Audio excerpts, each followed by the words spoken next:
From the keyboard to the boardroom, this is the Business of Esports Minute. Every single week, I, Paul Dawalibi, the prophet of esports, will be bringing you my hottest takes from the week. Basically, everything you need to know about the business of esports, all in about 1 minute. Let's go.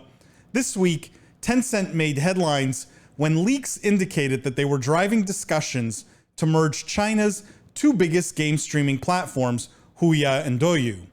Tencent owns 37% of Huya and 38% of DouYu, but sources familiar with the deal indicate that Tencent is seeking to become the largest shareholder in the combined entity.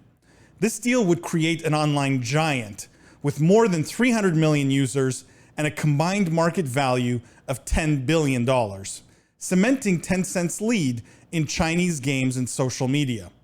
Right now, it seems Tencent is making all the right moves and carving out a very dominant market position. In a bit of news that flew under the radar, Ubisoft signed a multi-year partnership with cloud gaming provider Parsec this week. While that doesn't seem like a groundbreaking announcement, it actually is. Let's all go back to the Google Stadia launch event from 2019, the future of gaming. At that time, Stadia announced that one of its most significant developer partners was Ubisoft. If Ubisoft is now in bed with another cloud gaming provider, then it means the death of Stadia is more certain than ever. Clearly, Ubisoft realized how bad Google's offering is and jumped ship. Rest in peace, Google Stadia. Finally, in some sad news, Blizzard has not only canceled BlizzCon 2020, but announced that BlizzCon 2021 will be a virtual event only.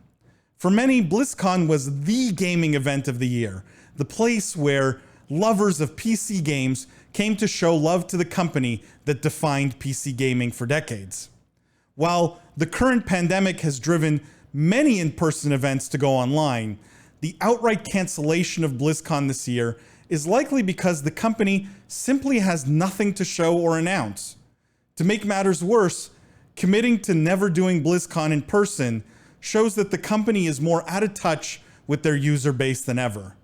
While Activision Blizzard continues to generate massive profits, you can't help but wonder what the company will look like 5 or 10 years from now without any innovation in new games or new IP or any of the heart and soul that made the company what it is today. How far the mighty have fallen. For far more detailed insight and discussion into the business of esports, as well as the most exceptional lineup of guests, please tune in every week to the Business of Esports podcast and every Wednesday evening into the Business of Esports after show live stream.